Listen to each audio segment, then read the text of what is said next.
Hello and welcome to the Tech and Toast podcast. We simplify the way you buy and manage your hospitality tech. You can click through to techontoast.community where you can search our marketplace, attend our events, grab your free tech audit, and we will help you visualize your tech stack as you grow into 2024. Meanwhile, summer in Australia.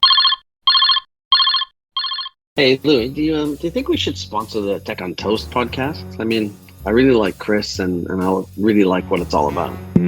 Yeah, I think that's a ripper idea, LP. It's a perfect fit for what we do at Red Cat.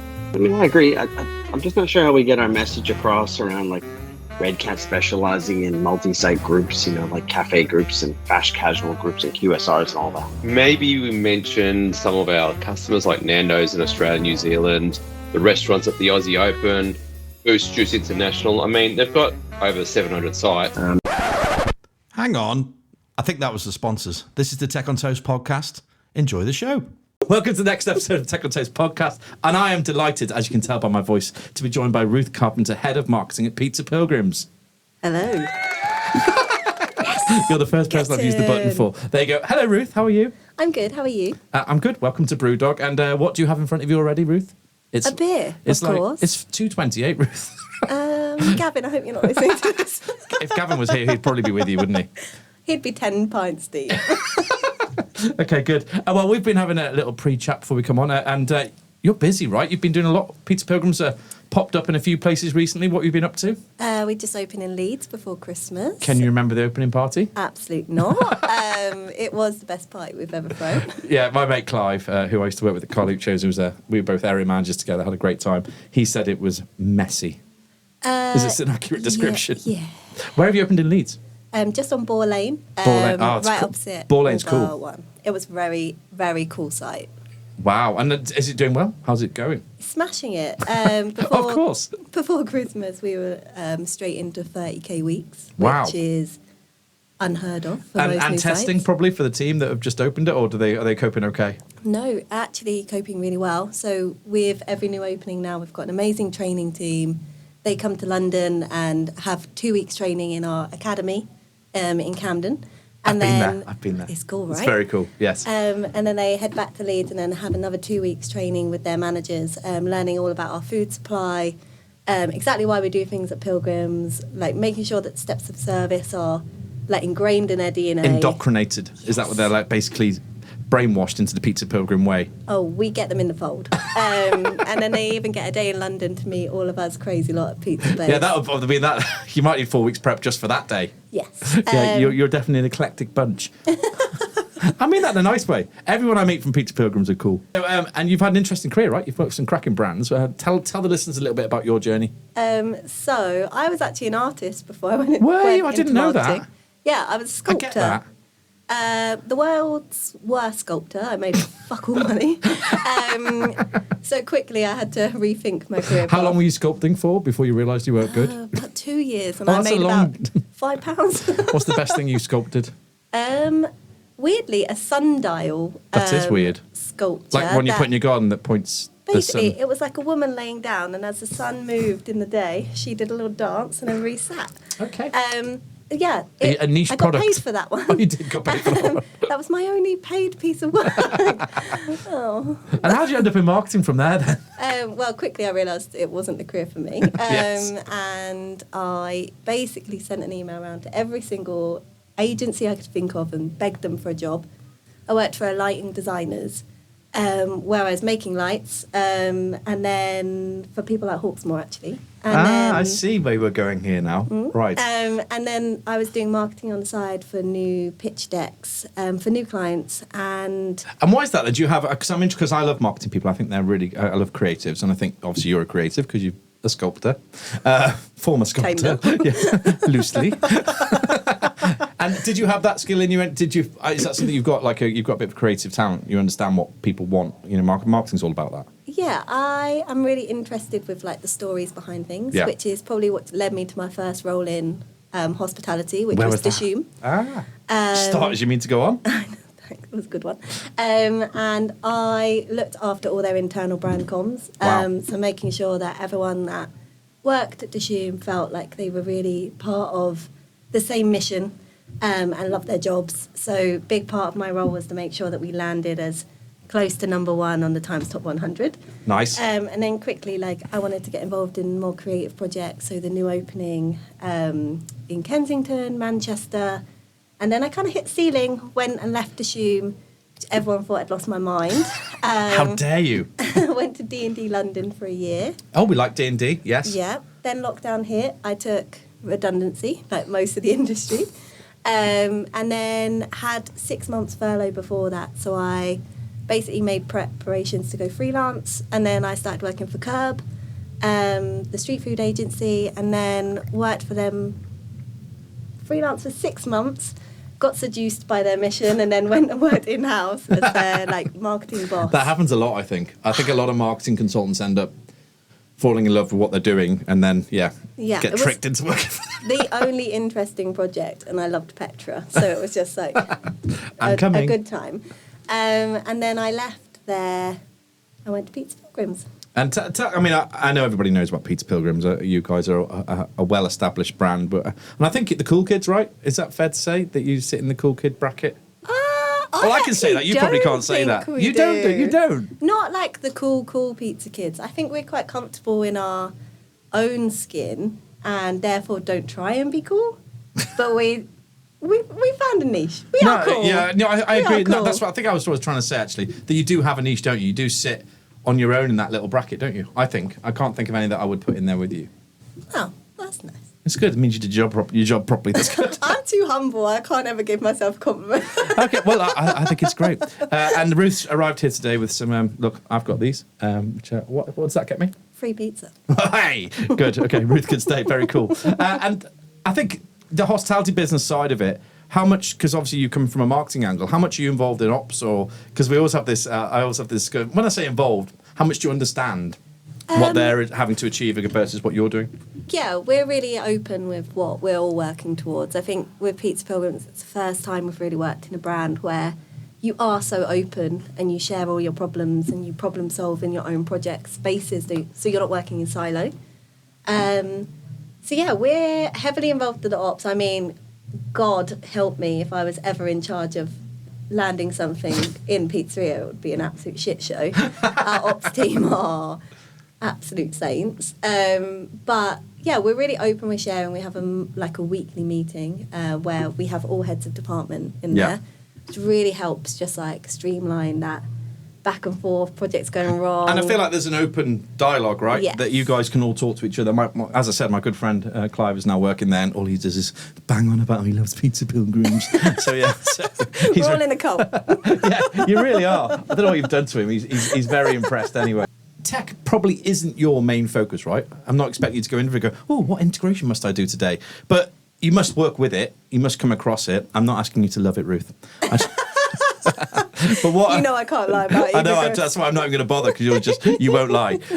But we were just chatting off air. You're looking at there's certain products you need to work with, right, to do your job. How much? I'm interested in the buying journey, I suppose. How much prep can you do for that? How do you work out what you're going to buy? Who do you speak to your peers? How does it work? I think for us, like, our biggest decision to make early this year is our CRM platform. Right. So I don't know if I should admit this, but we actually don't have a CRM tool at the moment in-house. We use Klaviyo. It's a really expensive tool for something that doesn't play nicely with hospitality tech. Yeah. So, I mean, for us, it's like, it can't be worse than what we've got. But Great place to start. In all seriousness, I think for us, it's about working with people that genuinely care about our industry and have our best intentions at heart, or will build the tools that we may need, but necessarily like other clients haven't asked for. So we're looking for like a partnership with the CRM tech. I love that, and I think that's about relationship, right? And I always say about hospitality, that the human element of it, that actually sometimes you might not have the best tech out there, but the relationship you have with the people that run it and look after you is really good. It's so important. Yeah, and why break that? Exactly. So I think it's like, it has to integrate with the tech we use. Like, I don't want to ever create a process which is going to cause finance to have a heart attack or ops. It has to make sense. But again, like, it is about just making sure that we can build something that feels quite niche to us, because we do run our operation in a slightly different way to some hospitality brands I've worked in. So if there's not a level of flexibility, it's not going to work, because we do have crazy ideas. We Really? do have quite out-the-box like requests. And the tech that we're currently using, like, we do throw some very wayward things out there that we need them to fix. Yeah, so so if you we need a don't have supplier that who's going to be relationship, it's not flexible, gonna right? work. Exactly. And what tech are you using? So you're using a CRM. You've got. I mean, you do loyalty, or want to do loyalty. We want to do loyalty. We don't do loyalty. All of our loyalty is actually. We do have a loyalty process. They're called super kind bombs, which is an internal. Super kind bombs. Yeah. Tell me more. Which is an internal term. But Not it anymore. means that, oh, sorry. It means that if there was a table of 6 celebrating a birthday or a special occasion, instead of us asking, is this a special occasion, tick a box, what we do is we just gauge the interaction at the table that they're having with their team member on shift that day. And then the team have the freedom and a parameter to be able to give out a surprise and delight. At the table or after the visit? At the table, anytime that you feel Wow. that appropriate. So obviously a I round say of wow, shots. but it's so simple, isn't it? A round of shots for a birthday group, Yeah. or if someone's had an interaction with a team member and they've said, I fucking love making pizza at home, I wish I had more recipes, we just give them a cookbook. So Very they have cool. a budget, but it's not managed. We're not strict with it. We don't hold people accountable if they go over that budget.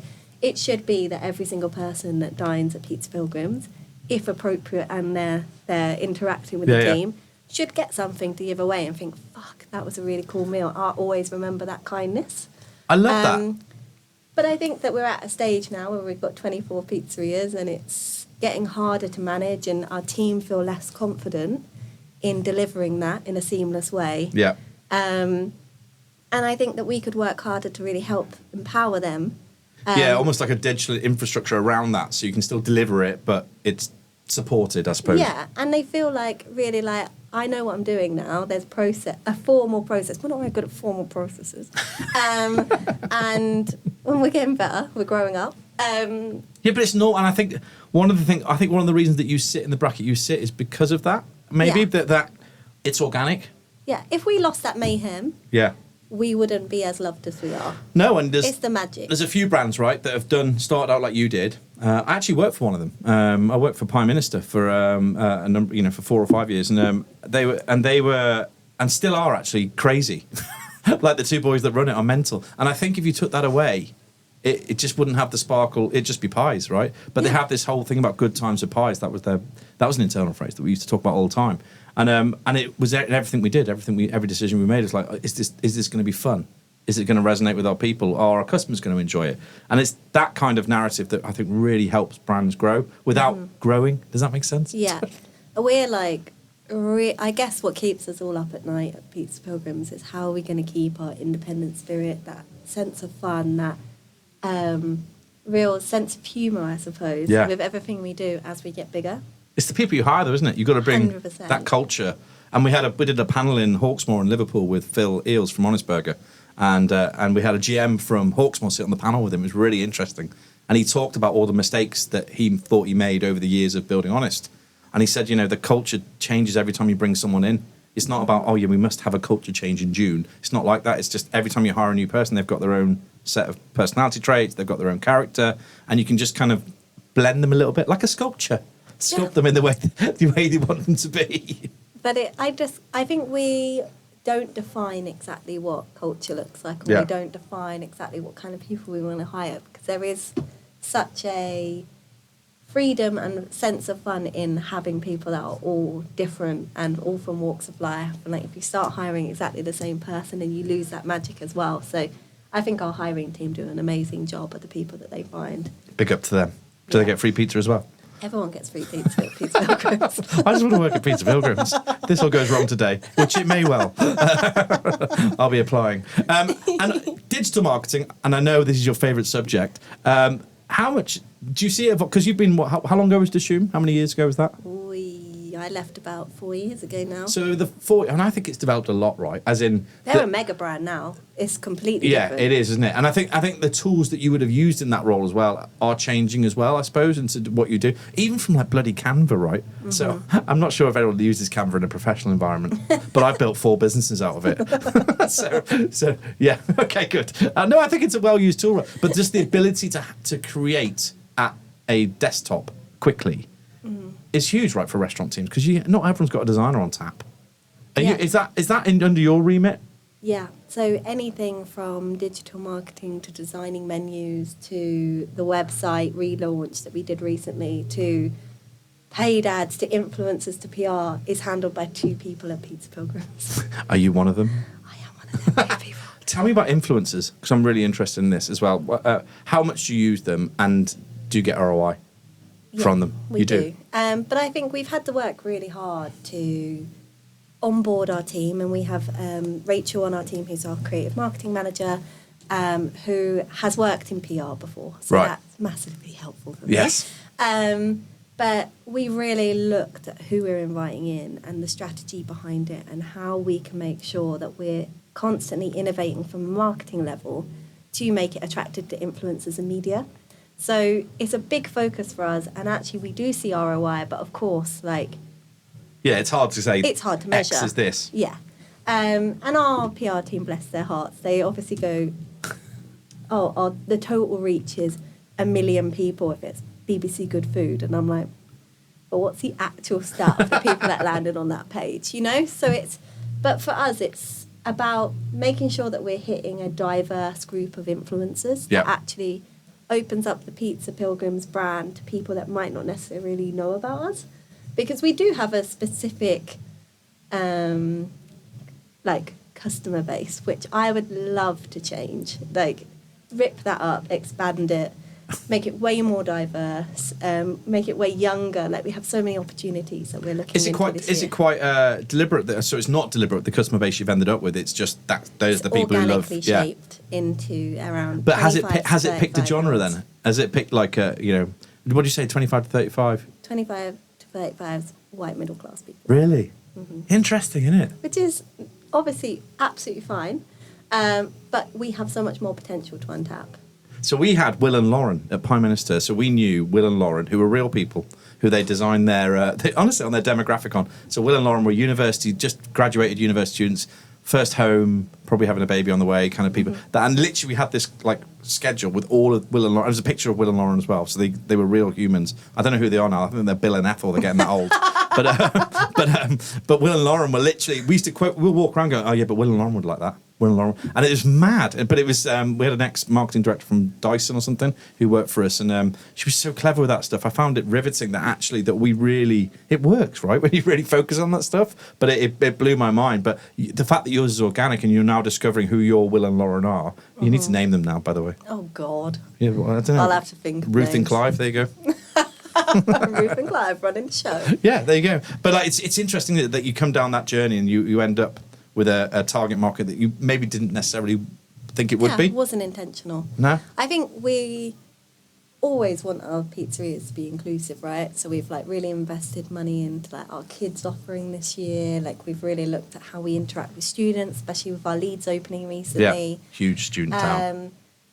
And we are, depending on whoever the fuck you are, we've created something that you can go to Pizza Pilgrims and really enjoy your time there. Especially the halal community. Yeah. So we are the only place that you can really go outside of pizza takeaway shops, where you can get halal pepperoni. And do you think people don't focus on those minorities because they don't think there's value in it? Yeah. Or they just don't. They're just well, that's not important to my vision, so we're not going to go there. Whereas we've really thought about, okay, we're going to create a product that's accessible to all, but we can't compromise on quality or the value. It has to. We obsess over that. It's got to taste just as good, and it's got to be a good swap. If it's vegan, can we work with the best in the business like Julie and Bruno, who do all other vegan cheese? Absolutely, but it meant that our mozzarella that we'd created wasn't up to standard anymore, so we took it off the menu, for example. So it's we have a food team that obsesses over the quality and the value of it. Then we have the marketing team that really obsess over how you can tap into those communities, and our L&D team are also matching that same vision, making sure that our team's diverse, happy, well looked after. So it all kind of Full works circle. in synergy. Yeah. And you went to was it Sicily? Where did you go to film that? You had Naples. Naples. It looked amazing. Did you go? Yes. Were you part of that? So explain to people what you did, because I don't know if people haven't seen the video, but it was brilliant. So Pizza Pilgrims started like 11 years ago now. And It seems longer, right? I feel like they've been around ages. Well, that is ages, I suppose. It's 11 years. It's a decade. Is it? Is that right? That's how old I am. I've got 4 of them under my belt, right? 4. So, yeah. So it started on the where Tom and James, our founders, quit their jobs, went to Italy, and then bought a Piaggio Ape and drove Which is around. what? It's a tuk-tuk, basically. Yeah, it is. And drove around the whole of Italy to discover exactly how, like, the true art of making pizza. And this It is when wasn't- they're no one, right? Without being rude. They had this is, no yeah, pizza they were like, just making experience before. It was just a whim. Such They a were great way to unhappy in build a their brand. jobs and just like, is this really life? Okay, let's go and explore Italy. Met loads of suppliers like Caputo, our cheese supplier, and most of them have been with us for 10 years. I was going to as well. say, have they maintained those relationships then from the start? 100%. So important. And then got back to London with the Piaggio Ape, put a pizza oven in the back, and then set up in Berwick Street Market. And then for our 10-year anniversary last year, we decided to go back to Naples Gutted. because we've crafted Neapolitan pizza. Yes. And in an even more ridiculous pizza wagon, which was the Pizza Vespa. So I saw. It was Tom and amazing. James went on a Vespa with a little sidecar at the side, so one of them had to sit in there. It had a full working pizza kitchen attached to the back, and also a prep station at the side. And we did a whole content series, 10 days, 10 suppliers, and we made 10 new menu items Wow. to celebrate 10 years. And most of the suppliers that we were visiting, they've been the suppliers since the very beginning. And those moments, right? It's really hard to explain to customers. Like when I was at college, they used to send us to Italy. We used to go meet the wine growers. We used to go meet, Prosecco guys. We used to meet the panettone makers. And those moments of spending times when you're literally funding a family sometimes, as in like the family business, they're supplying to Colucci's, probably like Pizza Pilgrims for some of those businesses, is absolutely crucial to their existence.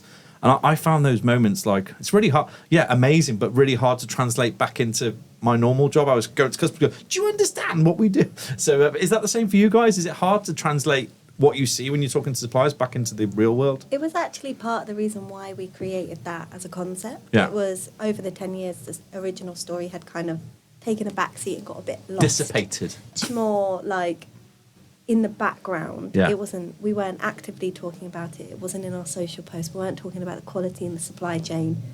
And we've just gone for B Corp status, which we'll find out in the next couple of months. Oh, that's exciting. Become a Is that B quite a Corp. journey? Oh my God, I'll talk to you about that in a minute. Yes, it is. But we really wanted to bring our suppliers to the forefront and also be able to innovate our menu. We were finding that we were serving pizza that was on every single one of our core competitors' menus. Yeah. And actually, that's not what we want. That's Yeah. not good enough, for ourselves and self-achievement. So how can we innovate that? We get our suppliers involved. We go to Italy. We make these recipes there and then with them. And it was a real celebration of the things that we'd learned, people we'd met. Oh yeah, and we were there when Napoli won the. Oh really? the When the football- league. Not Serie A. A. Is it Yeah. Serie A? I always say it wrong. Sorry. And it was Can't believe I the just most celebrated that. insane day. It was. I don't even like football when I was there. Yeah, Naples is crazy, right? Like the Yeah. people there are like, you'll probably be at home there actually. They're your people. I did love it. Yeah, but I find just the very real people, very direct, full of energy, full of personality, like their food, right? And so much passion Yeah, for that's the pizza. word, It's passion. just I didn't meet one person that wasn't absolutely obsessed with pizza, and it was just such an amazing experience for me. That was my first time in Naples on that project, and I just fell in love with it. I think it's. I mean, for you, for the brand, for everything, it just makes for people to read, because for them, I suppose for those two, it's re-falling in love because they're reliving a 10-year memory that they, when they went last time, when they went across Italy. But it's so cool if you can then translate that back into your social, back into your messaging, back into your menus, which is what I presume you're now doing. Yeah, so actually the end of the project marked in our new menu going live in July. And with that came like a whole new look and feel for us as a brand. And then we also partnered with Gosney, which was all about the art of pizza making with Tom and James, and our suppliers at the forefront of that as well. And that was such a really nice moment to work with Gosney, who's got such an amazing, amazing database, and just really grow our audience, but also cement our status of like, we do know our shit about pizza. What have you got planned this year? Have you got? I know you're doing more openings, refreshes. Yeah, we're refurbing Kingly Court at the moment, which is our second oldest pizzeria, and it really does deserve a bit of love. So that reopens in February. We are opening in a couple of new locations. Can you say? Oh, come on, Ruth. You can't do that. Just give us one. We have signed Euston, so we'll be opening near Road to King in Euston. Wow. And then we have a couple more out of London openings also lined up. Poor Clive, okay. Yeah, Clive's list of things to do is going up. But yeah, it's really How's that going outside? So you were talking before about the difference in moving a brand out from its heartbeat kind of thing, that you can struggle sometimes with just brand dilution, all that kind of stuff. That it just happens, right, when you open more sites. How are you kind of keeping ahead of that? It's not really your job, but how are you helping support that and making sure that doesn't happen? I think what's really nice about opening outside of London is seeing people rediscover the brand for the first time. Yeah. And obviously Pizza in the Post being conceived in lockdown has meant that most people out of London, if they like pizza, had one of our kits during lockdown. Yeah. So that's definitely given us a visibility and a place to start from. But actually, like, a new opening, there's way less pressure because you're just retelling the stories that you all know and love and get really, like, still so excited about. And people are excited to hear it. Whereas I think in London, you bang the same drum sometimes. Yeah. You constantly have to innovate, be authentic, come up with new ideas because Londoners are so discerning. Yes. Well, and Like, there's a lot of it. There's a lot of choice down here, right? As in Another Pizza Pilgrims. Yeah. Great. Exactly what we needed. So it's like harder work actually to go to Euston and be like, why is Euston a talking point? We need to make that even better than all of our other Pizza Pilgrims in London. It needs to become a destination. Yeah. No, I agree. I think, and also the regions. I love the regions because it's just they call it the region north. It's just different, right? And I find the teams that I worked with when I was in those areas that actually stick around a bit longer, just because there's less transient than down here, and you kind of get that real loyalty and kind of hanging out together. I think it's ace. Yeah, Leeds was definitely. We really had fun with that one. We were able to like really look at our student offering and create bespoke events that would tap into that market. We were able to really like reconnect with like our locals and neighbours. Again, it was just like going to Leeds for James was like a homecoming because he went to uni there. Me too, yeah. And so did our head of sales and events, Kathy. So there was a lot of love for Leeds in our team. It's a great city. Yeah. Great city. And really creative. So everyone we met had a cool story, cool beer brands, cool dessert brands. And you mentioned Pizza in the Post, and I forgot to ask you this before, but how's that going? Because obviously that was huge in the pandemic. I had one. Before I even knew you, Ruth. There you go. I didn't even send it to you for free. I didn't even. No, Gav sent me it. I was going to lie, but I can't. But how's that going? She's having a pint. Hang on, wait there. Just have a sip of a pint. I'm not editing this out. Needs must. Yeah, I get it. You're on the podcast, you need to drink. I get it. And what about, how's it going, the Pizza in the Post? Is it still a thing? Is it still happening? Still a thing. We've got Patricia that's like our mini MD of Pizza in the Post. Love that. She looks after everything from what specials are going live to any partnerships, bundles, around seasonality, and works with the marketing team on everything there. And, you know, like we're not serving Pizza in a Post in anywhere near the numbers we were in lockdown. Yeah. But it is an amazing tool for us in terms of like marketing because... I was going to say quite good data capture. Amazing data capture, but also when we're coming to a city like Leeds... Yeah. 4 months before we opened, we sent Pizza in a Post to Spam every everyone single with it. Yeah, I love that. influencer and journalist there was out there to say, this is Pizza Pilgrims, we're coming in November, here's a Pizza in the Post kit, but we'd love to have you at our opening party. And it was just such a more seamless way than dropping a cold email and being like, hi, we're Pizza Pilgrims, do you want to come to our launch party? It was like, oh my God, you're that amazing brand that I had really good fun making pizza with me and my kid. Yeah, I think there's something about the experience. I'll be honest, I got something at Christmas. Look, here it is. Love is all you need. Love that. And from Ruth and the team at Pizza Pilgrims. And I have my hat. What else did I get? I got something. Oh, limoncello. Don't forget the best bit. I think I nailed that though very quickly. That doesn't exist anymore. So it was Christmas, right? That got nailed. But never overestimate the value of doing that with people. Like those magic moments, like those times where I just think I think sometimes across the years with and I'm a big tech advocate, but actually don't forget that stuff is absolutely legendary because I was made up. I mean, you asked for my address, so I kind of guessed you were sending me a Christmas card or something. But I thought it was really, it's just really nice. And I opened it, and the kids were all had the hat on. Not limoncello. I'm not a bad parent. But also that whole, the limoncello was made in Naples. So that was a product that we made. I knew that before. Obviously, I checked out the history before I necked it. Well, of course. But it was something that we really felt like had to go straight through a Napoli-based supplier or a Amalfi Coast supplier in that occasion. And yeah, we just love doing those kind of things. So even if we are to go down like a really digital heavy route, which is coming for 2024, I'm getting on board, Chris. We're here to hold your hand, Ruth. If you need help, we can help you. And that's the point, right? And I was trying to say something this morning that it is scary. Not everyone bloody gets all this madness of tech. Like, and not everybody wants to be involved in it. And I think that operators are so time poor, and that you're already on your journey. Forget the tech for a sec. You're already doing what you're doing. That actually sometimes you do need outside help. And I'm not selling tech on toast. It's free to operators anyway. But our advice is useful, and I think I want to help people like you who are cracking, who are doing a great job for a great brand to actually make the right decisions, or at least help you on that journey. So that was a party political broadcast by Chris. Yeah, and I think that it's like finding the right tech solution that can still feel human. Like, we'd never want tech to replace human interaction in anything that we do, because that's the whole magic of hospitality, right? You're going out, you're having an amazing experience in situ with an amazing server.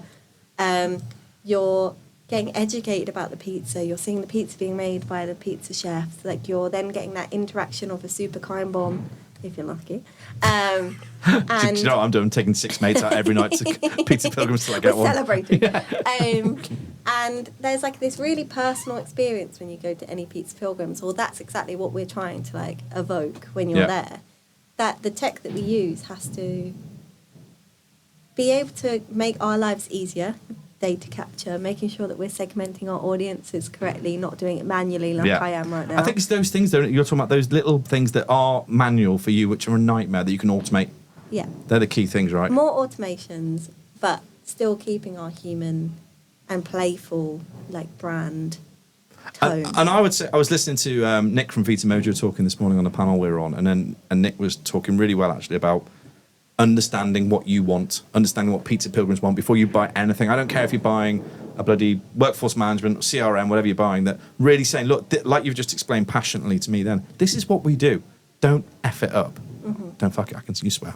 Don't fuck it up. I've got a potty mouth. Don't worry about me. Yeah, but like, this is what we do. This is our brand DNA. We need to keep that, because a lot of people go, yeah, of course, no problem, we'll do that. But that's like the thing that you need measuring the most, right? If you're buying tech, I think, for you guys anyway. And I think that's why we are a little bit more reserved, and we really do like a trial, because we want to actually know. We do. We love a 12-week trial. 6 month trial. Oh, sorry, no, 6 months. More than that. If you're listening, CRM people. Or stalk it. Shout out to Angus, who's patience of his team. I know Angus, love him. But we do really like overthink and really like obsess over the tiny details. And why is that? Because you're worried about the impact it's going to have, potential negative impact it could have potentially on what you're doing? Yeah, I think sometimes tech doesn't always solve problems. I think that actually it can create problems. Of course it can. And I think that for us, we're just really like trying to ruthlessly protect like who we are at the core. And like, there's a lot of tech out there that we found, adopted, and been like, yeah, this is amazing. Let's keep this for sure. There's also a lot tech. I think I kicked out about $5,000 worth of tech when I first started, of stuff we'd adopted before my time and never opened again. Yeah. And we're paying for. Yeah, and for me, that's the most frustrating thing, the adoption side of it, as in you buy it, you roll it out. No, sorry. You buy it, one person rolls it out, no one uses it, and it just sits on the shelf, right, which is just crazy. But I also understand why it happens. It's like, you know, going to the gym. January, it felt like a good idea. Everyone February, has I the want best some chips. intentions with that decision. It's Yeah. not like an oversight, but it's now like my role to just really make sure that we are using stuff that we're using properly. Yeah. And before we adopt it, we have a clear strategy and we're all aligned. And it's actually like really working hard for the team on the ground, because they're the people that make our business what it is. Like we at head office work hard, but the GM, the AGM, even the KP in our Pizza Pilgrims are the ones that are actually making. Yeah, they're the ones going to press the buttons right on all these crazy gadgets as well. And I think I call it a change-ready culture, that people, like if you're an innovative brand, which you are, right? You are, isn't it? You know, regardless, forget tech, it's innovative because you are different, because you are allowed to be different, and you're almost encouraging it. Mm-hmm. And I think if you're change-ready, then you can do stuff properly, but it has to have, like you just talked about there, that strategy behind it. Yeah. And it's boring and consistent, and you have to tech it and check it. Ruth, you're going to hate it. No, 2024 is me and Gav's year to shine. We're joining forces. Wow. Does he know? Yeah. Okay. Obviously, he tasked me with that. I wasn't going to willingly sign up for that. No, but it is super important. And it's something that I think we all are starting to see, because we're doing amazing campaigns. Yeah. Our 10th birthday campaign landed and exceeded all of our expectations. It's great. But it could have been so much better if we'd have just had 4 months more time to think about how we're going to land it through tech. Yeah. And really maximise on coverage. And that was something that we're all about, the creative ideas. We're not so good at just nailing some of the things that make sense to so many other people. Yeah, because it's not easy, right? Automation and all that stuff sounds lovely. And it sounds like you're going to get time back straight away the next day, but it's not the case. And I think it's about planning properly, understanding what the end should look like for you, not the end. You're starting with the end in mind. That's what I'm trying to say. Understanding what the project should lead to, and also seeing some kind of return on it. If it's time back, or if it's money back, or you make more money, but just understanding those things. So anyway, we're here to help, Ruth. I appreciate it. You gave me a litre of limoncello, so I'm now your best friend. Look, we've run out of time. I think you're electric, right? And as I said to you just before we came in, we've met a lot of people with Atolo especially as well. We've done a bit of work with Pizza Pilgrims.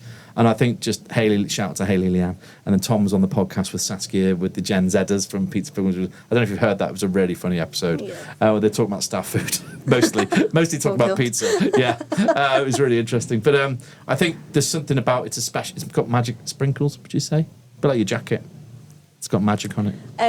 Yeah, it's an amazing place to work, and I feel very privileged. But also, we know that we're at a really exciting time. We're only going to get bigger and bigger. We've got 5 new openings planned this year, 5 next year, and also a lot of stuff that we want to work on it in terms of project basis. So we've got a busy year for the marketing. Yeah, you're going to be team. tasked. If people want to get hold of you, so if they hear you and are they allowed to stalk you, what's the best way? Is LinkedIn the safest place? Yeah. DM me. I might not read it for a couple of days, but I promise I'll get back to you. To be fair, I sent her 7 DMs about the podcast. He's replied on the 8th. That's a lie. You were very efficient. I blocked him. That was it. Okay, well, look, thanks very much, Ruth. Appreciate it. You've got to go. Have you got much of your beer left? I'm going to work from here. I knew you were. Rid of me. I'll refill you now outside. Look, thanks for coming on. Really appreciate it. We love what you're doing over at Pizza Pilgrims, and good luck to you lot this year. And that's it. Thank you for coming on the Tech on Toast podcast. Me. Thank you.